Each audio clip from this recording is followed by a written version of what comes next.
Hi friends. இப்போ பார்த்தீங்கன்னா லேட்டஸ்ட்டாக ஷார்ட்ஸில் வந்து ஒரு பெரிய ப்ராப்ளம் வருது. என்னன்னு கேட்டிங்கன்னா, ஷார்ட்ஸ் வீடியோ நான் போட்டாலும் சரி, நீங்கள் யாராவது போட்டாலும் சரி, ஷ ஷ ஷ ஷ அப்படின்னு சொல்லிட்டு ஒரு லாங்குவேஜ் நம்ம என்ன சொல்கிறோம், என்ன பாடுறோன்னு இல்லாமல் வேறு மாதிரி கயாமியான்னு வருது மியூசிக். ஓகேங்களா? ஏதோ மிக்ஸ் ஆன மாதிரி வருது. அந்த லாங்குவேஜ் புரிய மாட்டேங்குது. ஸோ அது வந்து எப்படி கிளியர் பண்ணுறதுன்னு சொல்லிட்டு ஒரு ஷார்ட்ஸில் போய் தெரிஞ்சுக்கிட்டேன்.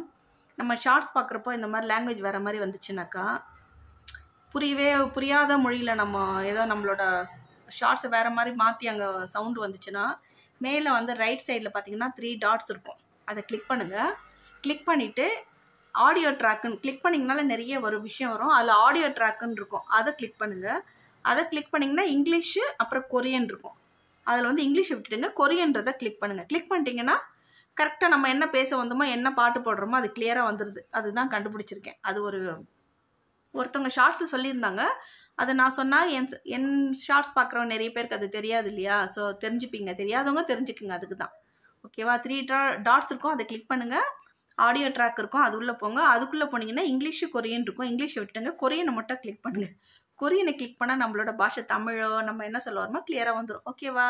இந்த டிப்ஸ் பிடிச்சிருந்தா லைக் பண்ணுங்கள், ஷேர் பண்ணுங்கள், சப்ஸ்கிரைப் பண்ணுங்கள். பாய்.